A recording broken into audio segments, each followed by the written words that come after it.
After 7 years of marriage, and donating my kidney to my husband, I found my husband with my sister-in-law.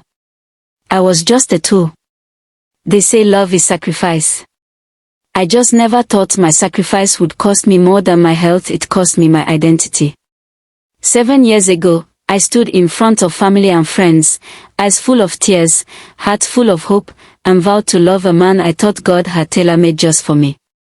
His name was Derek. Charming, soft-spoken, and sick. Very sick.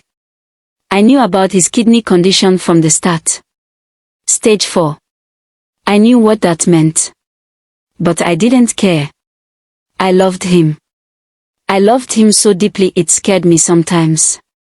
I prayed over him, fasted for him, stayed up researching meal plans and home remedies before we even married.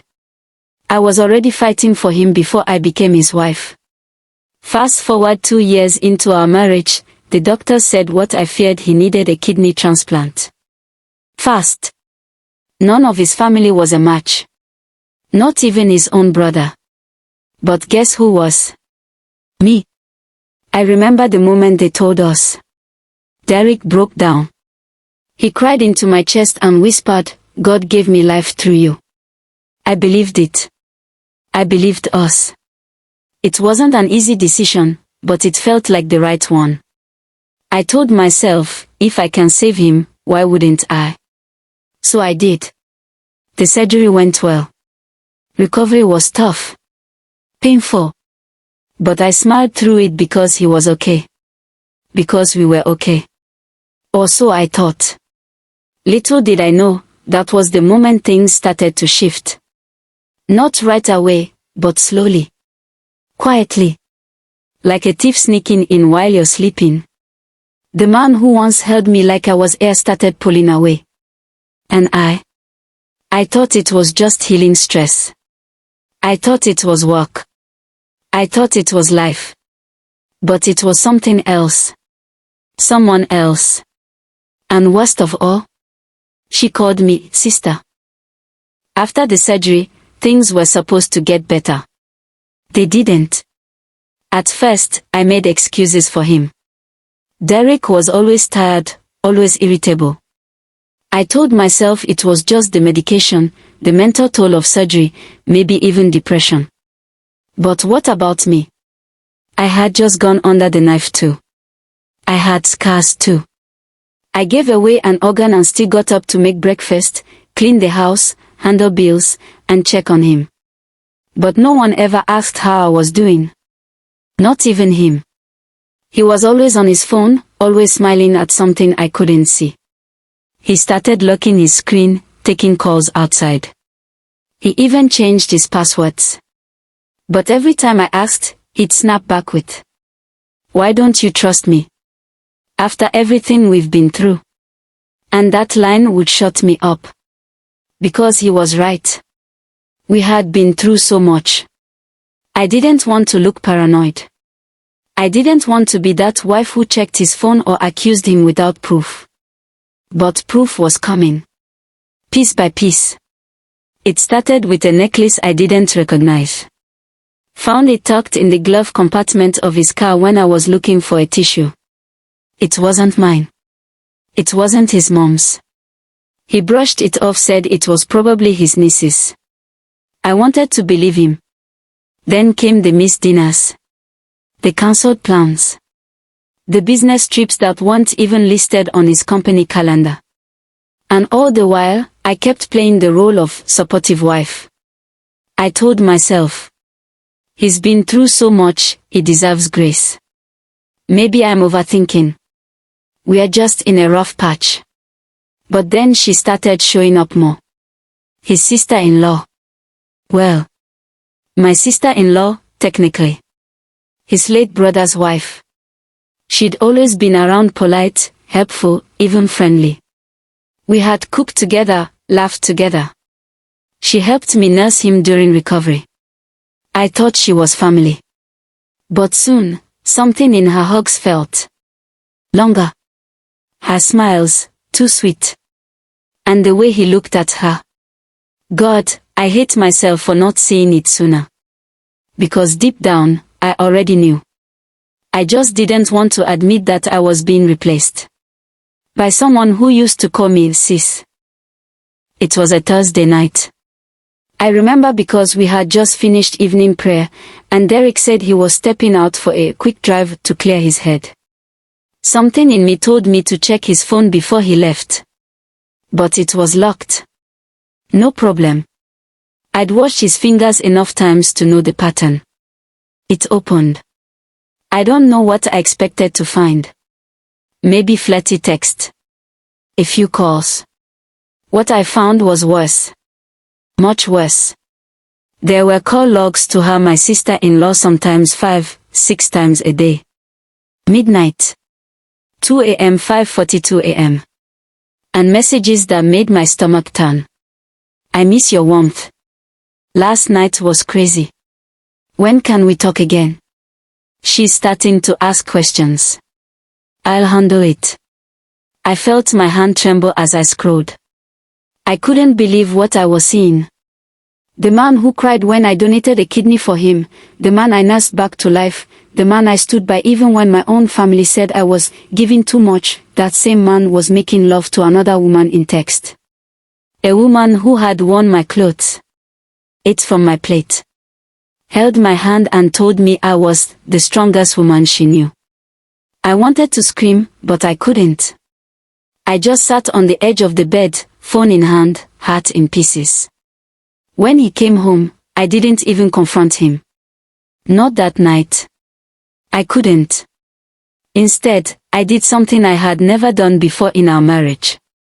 I lied awake and watched him sleep. Not out of love, but to study him. To understand how someone could hurt me so deeply and still look so peaceful. That night, I decided. I wasn't going to beg. I wasn't going to fight. But I was going to find the truth, every last bit of it. Even if it killed what little was left of my heart. It took me a few days to gather the courage. But when he said he had another work errand on a Saturday morning, I knew it was time. He left the house in his usual crisp shirt and jeans combo. No cologne, he only wore that for special people. I let him drive off. Waited 5 minutes. Then I followed. I wasn't proud of what I was doing. I was shaking behind the wheel, praying to God that I was wrong. But part of me needed to see. Not imagine. Not assume. I trailed behind him, heart pounding, hands cold. He didn't go to any company office. He drove to a gated estate on the other side of town. Not even a hotel. An actual house. I parked a few blocks away and walked, my eyes fixed. He got out, looked around briefly, then knocked. She opened the door. Ah! And what I saw next didn't just confirm my fears, it broke me into pieces I didn't even know existed. She hugged him like she hadn't seen him in weeks. He kissed her. Not a side hug. Not a forehead kiss. A full, lingering kiss. The kind of kiss he hadn't given me in over a year. She pulled him in. And the door closed behind them. I stood outside like a ghost. I couldn't move. I couldn't breathe. I just stood there watching the place where my whole marriage just crumbled. Then, like salt on a wound, I remembered something. That very house. It used to belong to her and Derek's late brother. They didn't just meet there. They had a history. My mind started racing. Was this going on before the kidney transplant? Was I always just a placeholder while they waited for the right time? I stumbled back to my car, numb. I didn't cry until I got home. And when I did, it wasn't gentle weeping. It was wailing. Raw. Ugly. A sound I didn't know could come out of me. Because that was the moment I knew. I wasn't just betrayed. I was used. The question haunted me. How long had I been the outsider in my own marriage? It wasn't enough to know they were together. I needed the timeline. Because if I could piece that together, maybe I could finally stop blaming myself. So I started digging. I went through old photos, messages, receipts. I remembered the family get-togethers she always insisted on hosting. The inside jokes I didn't understand. How Derek used to go pick up groceries with her just to help out for hours. One time she stayed with us for 2 weeks because her water heater broke. I remembered waking up late one night and not finding Derek beside me. I thought he had insomnia again. Now I know better. I replayed every scene in my mind like an investigator. And with every flashback, the pieces clicked. This wasn't recent. This wasn't an accident. They'd been emotionally connected long before I gave him my kidney. Maybe even physically. Which made me wonder. Did he accept my kidney while planning a life with someone else? Did he let me bleed for him while laughing behind my back? I started noticing how she'd subtly undermine me. The small digs at my cooking. The way she always told Derek to take some time off when I needed help at home. The times she'd accidentally wear outfits I had just bought for myself. It wasn't paranoia anymore. It was a pattern. A twisted plan. And worst of all, I remember the day I signed the surgery forms. She was right there, holding my hand, telling me how selfless I was. She watched me go under. She watched me risk my life. For her man. I didn't plan to confront them that day. It just happened. I was meant to go visit my cousin, but something in me took a different turn. My feet, my heart, everything dragged me to that house again. I parked outside. I sat in the car. I told myself I'd just watch. But when I saw her come out laughing, wearing my husband's hoodie, I lost it. I got out. I walked straight up the path. I didn't knock. I pushed the door open. And there they were.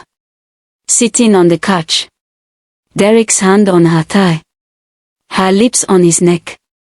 They froze when they saw me. She stood up, stammering. He looked like a child caught stealing. 7 years, I said. That's all I could say at first. 7 years of marriage. A kidney. And this is what I get. Neither of them said a word. You held my hand in the hospital, I told her. You looked into my eyes while I signed my life away for him. You cried when I went in for surgery. You prayed with me. She whispered, it wasn't supposed to happen like this. And Derek. He finally spoke. You don't understand, No, Derek. You don't understand. I gave up a piece of my body to keep you alive. You were supposed to fight for us. Not this. I gestured between them. Not her. His voice shook. I didn't plan it. It just happened. Really? I said. You accidentally fell into bed with your late brother's wife. I felt sick. My eyes burned. But I refused to cry in front of them. Not this time. I turned to her. You were supposed to be my sister. She said nothing. So I left. And that walk from their door to my car was the longest I've ever taken. Because I knew. I was never going back. They didn't come after me. No calls. No messages. No apologies. And you know what? That hurt more than anything. Because it confirmed that I was never the one they cared about. I was just useful. Days turned into weeks. Friends started asking questions. Where's Derek? Why haven't you posted his birthday photo?